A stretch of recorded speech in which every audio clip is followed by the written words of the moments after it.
After our cruise around Southeast Australia, we flew from Sydney back to Melbourne to stay with a friend, Diane McFarland, who we met on a previous cruise to New Zealand.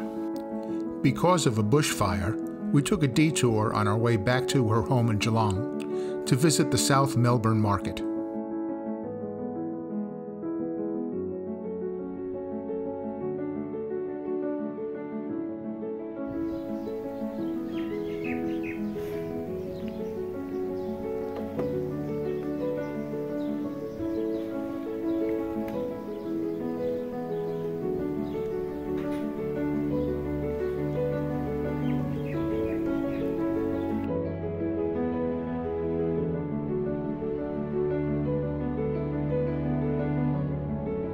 Our first trip was to Ballarat, a city in the highlands of Victoria and the site of a gold rush in the 1850s. I also wanted to visit Ballarat because my great-grandfather, John Brady, and his daughter, Margaret, are buried in the well-kept cemetery there.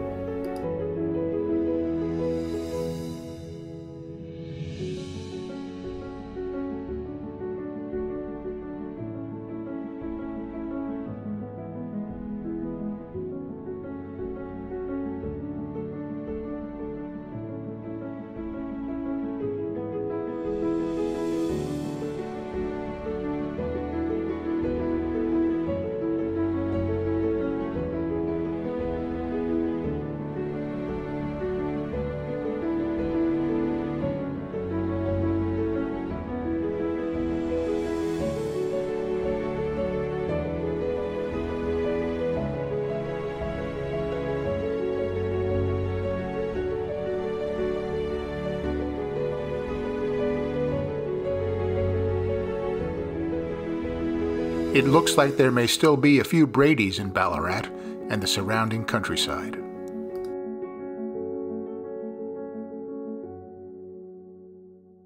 The next day, we drove along the shoreline on the Great Ocean Road.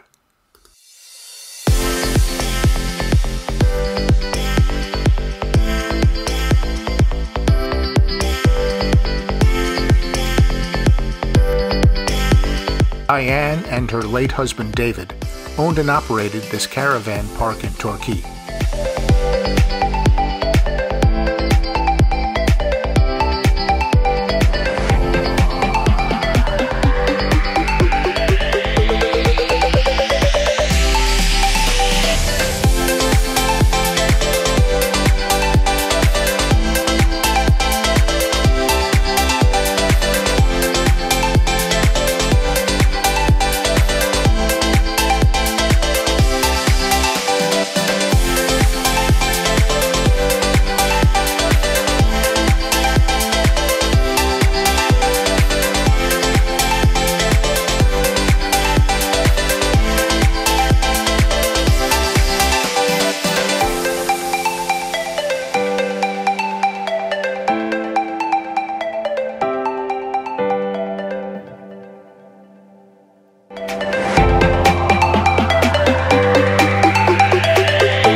Just to the east of Melbourne, Mount Dandenong overlooks the greater Melbourne area with panoramic views and beautiful gardens.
trip to Wangaratta, where my grandfather, William Henry Brady, grew up, and where his mother, Margaret, is buried.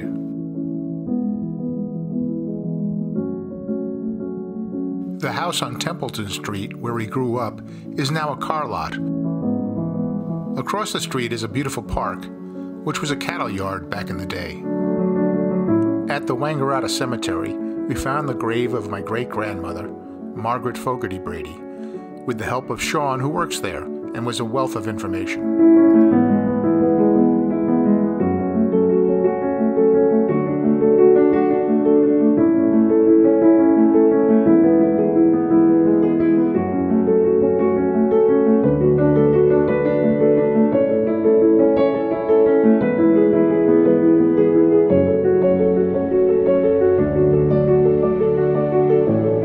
Ned Kelly was one of Australia's last bushrangers, and by far the most famous. He is best known for wearing a suit of bulletproof armor during his final shootout with the police at Glenrowan.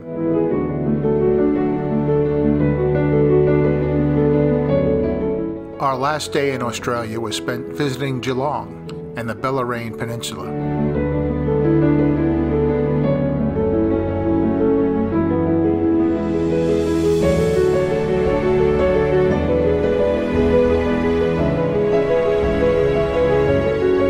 On my flight home, I had plenty of time to think about all the people and places we visited in Australia.